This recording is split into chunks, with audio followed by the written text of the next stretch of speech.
This is 2 Minute Toots, where we show you a digital fashion tip in 2 minutes or less. Flat sketches are used for a variety of things, not just tech packs.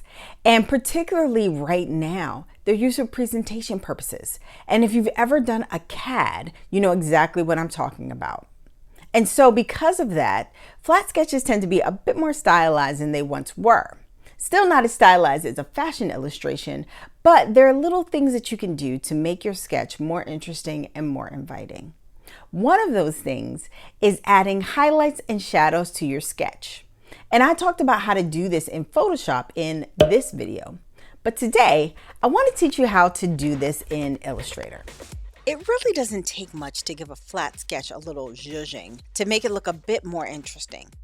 To add a shadow, add a line or a small thin shape, fill it with a light shade of gray, and then change the blending mode to multiply.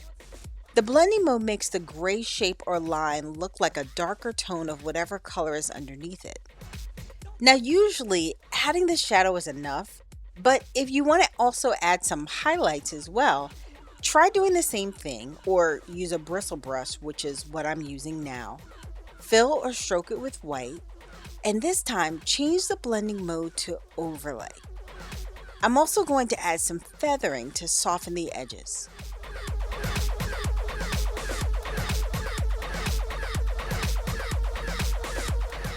You can also make your fabric look like it's wrapping and draping on the garment.